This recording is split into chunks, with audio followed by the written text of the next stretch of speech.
নমস্কার বন্ধুরা, মন্দিরাস ইন্ডিয়ান কিচেনে সকলকে স্বাগত। আমি মন্দিরা ফ্রম সিমলা। আজকে আমি আপনাদের সঙ্গে শেয়ার করব কোনো রকম স্টিম করা ঝামেলা ছাড়াই একদম নিরামিষভাবে আলুর ফ্রাইড মোমো। হাতে মাত্র 10 মিনিট সময় থাকলেই বানিয়ে নিতে পারবেন এত মজাদার খাস্তা ও মুচমুচে আলুর ফ্রাইড মোমো। তো চলুন রেসিপিটা শুরু করি।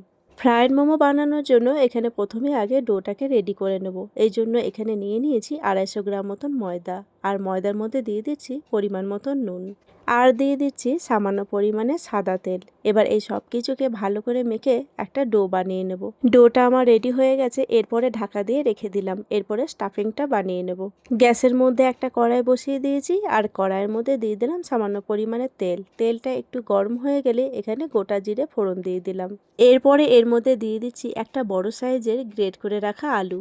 যেহেতু স্টাফিংটা আমি আলুরই বানাবো, আপনারা কিন্তু এখানে যে কোনো আপনাদের পছন্দের ভেজিটেবলস দিতে পারেন। এরপরে দিয়ে দিলাম একটা গোটা গ্রেট করে রাখা গাজর। আপনারা চাইলে এর মধ্যে বেশ কিছুটা পেঁয়াজও কুচিয়ে দিতে পারেন। আমি একদম নিরামিষভাবে করছি, যেহেতু এখন নবরাত্রি চলছে, আর নবরাত্রির সময় আমি একদম নিরামিষ করি। এর মধ্যে দিয়ে দিলাম 1 বাটি মতন মটরশুঁটি। মটরশুঁটিটাকেও দিয়ে ভালো করে নাড়াচাড়া করে নেব।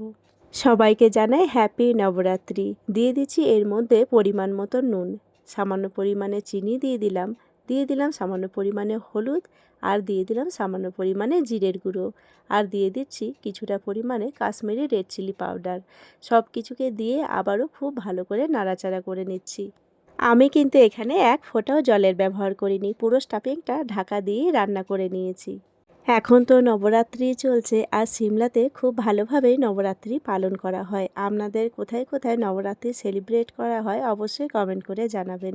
এর মধ্যে দিয়ে দিলাম কিছুটা পরিমাণে কুচানো ধনেপাতা, আর দিয়ে দিচ্ছি কিছুটা পরিমাণে ভাজা মশলা, আর কিছুটা পরিমাণে দিয়ে দিলাম চিলি ফ্লেক্স। আবারও সব কিছুকে খুব ভালো করে নাড়াচাড়া করে নিচ্ছি। আমার এখানে স্টাফিংটা পুরো রেডি, দেখেই দেখুন কতটা লোভনীয় লাগছে, খেতেও কিন্তু দুর্দান্ত হয়। এবারে যে আটার ডোটা রেডি করে রেখেছিলাম সেটাকে আবারও ভালো করে একটু মেখে নিচ্ছি। এরপরে হাতের সাহায্যে ছোট্ট ছোট্ট করে লই করে নেব। লুচির থেকে একটু ছোট সাইজ করে নিচ্ছি আমি। যারা পুরোপুরি ভেজিটেরিয়ান, এমনকি পেঁয়াজ রসুনও পর্যন্ত খান না, তাদের জন্য কিন্তু এই রেসিপিটা ভীষণ উপকারী। একটা লই নিয়ে নিলাম, আর লইটাকে লুচির মতন করে বেলে নেব। লুচির থেকে একটু ছোট সাইজ করব। আমি এখানে লইটাকে লুচির মতন করে বেলে নিয়েছি। এরপরে যে আলু স্টাফিংটা রেডি করে রেখেছিলাম সেটাকে এর মধ্যে ভরে নেব। নিরামিষ এই আলু, মটরশুঁটি আর গাজরের স্টাফিংটা কিন্তু খেতে দুর্দান্ত হয়। একবার হলেও বাড়িতে অবশ্যই ট্রাই করে দেখবেন।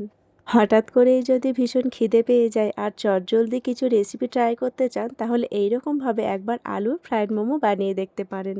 একদম কম সময়ের মধ্যে কিন্তু তৈরি হয়ে যায় আলুর এই ফ্রাইড মোমো। আর আমি এখানে ফ্রাইড মোমোর এইরকমভাবে শেপ দিচ্ছি।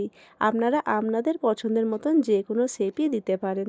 মোমো খেতে তো ভীষণ ভালো লাগে, কিন্তু নিরামিষের দিনে যদি হঠাৎ করে মোমো খেতে ইচ্ছে করে, বাইরের সব মোমোতেই তো পেঁয়াজ দেওয়া থাকে, এমনকি ভেজ মোমোতেও কিন্তু পেঁয়াজ ব্যবহার করা হয়। তখন কিন্তু আপনারা এইরকমভাবে নিরামিষ আলুর মোমো বানিয়ে দেখতে পারেন। আমি তো এই মোমোগুলোকে ফ্রাইড করে নেব। আপনারা কিন্তু চাইলে এই মোমোগুলোকে স্টিম করেও খেতে পারেন, সেটাও কিন্তু দারুণ লাগে খেতে। আমার এখানে মোমোগুলোকে রেডি করা হয়ে গেছে। আমার তো ফ্রাইড মোমো, স্টিম মোমো দুটোই ভীষণ পছন্দের। আপনাদের কোন মোমোটা বেশি ভালো লাগে অবশ্যই কমেন্ট করে জানিয়ে যাবেন। আর এখন তো বাজারে ভ্যারাইটির মোমো পাওয়া যায়। তো চলুন এবার মোমোগুলোকে ফ্রাই করে নিই। মোমোগুলো ফ্রাই করার জন্য প্রথমে গ্যাসের ওপরে একটা কড়াই বসিয়ে দিয়েছিলাম, আর কড়াইয়ের মধ্যে পরিমাণ মতো রিফাইন তেল দিয়ে দিয়েছিলাম। তেলটা হালকা গরম হয়েছে, এবার আমি মোমোগুলোকে দিয়ে দিচ্ছি।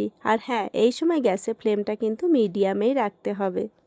গ্যাসের ফ্লেমটা মিডিয়ামে করেই আমি মোমোগুলোকে ভেজে নেব। এতে মোমোগুলো ভেতর থেকে ভীষণ খাস্তা এবং মুচমুচে হবে। এবার একটা কাঁটা চামচের সাহায্যে মোমোগুলোকে আমি আস্তে আস্তে করে উল্টে দিচ্ছি। আমার এই ছোট্ট ছোট্ট রেসিপিগুলো আপনাদের কেমন লাগছে অবশ্যই কমেন্ট করে জানাবেন। ভালো লাগলে লাইক, শেয়ার, সাবস্ক্রাইব করে পাশে থাকবেন। আপনাদের একটা লাইক আর সুন্দর একটা কমেন্ট আমাদের আগামী দিনে আরও সুন্দর সুন্দর ভিডিও বানানোর অনুপ্রেরণা দেয়। এখানে আমার মোমোগুলো লাল লাল করে ভাজা হয়ে গেছে। মোমোগুলো দেখুন, দেখতেই কত সুন্দর লাগছে, ভেতর থেকেও কিন্তু ভীষণ খাস্তা ও মুচমুচে হয়। এবার একটা প্লেটের মধ্যে মোমোগুলোকে তুলে নিচ্ছি। আপনারা কিন্তু চাইলে এই মোমোগুলোকে স্টিম করেও খেতে পারেন, সেটাও খেতে ভীষণ ভালো লাগে। যেহেতু এই মোমোসগুলো ঘরে থাকা কিছু উপকরণ দিয়ে বানানো, তাই হঠাৎ করে যদি ভীষণ খিদে পেয়ে যায় কিংবা বাড়িতে কোনো গেস্ট এসেছে কিংবা ছোট বাচ্চা এসে থাকে, তাহলে কিন্তু চটজলদি এরকমভাবে আলুর মোমো আপনারা বানিয়ে দিতে পারেন। এতে বাচ্চারা ভীষণ খুশি হবে, কারণ মোমো তো বাচ্চাদের ভীষণ পছন্দের একটা খাবার।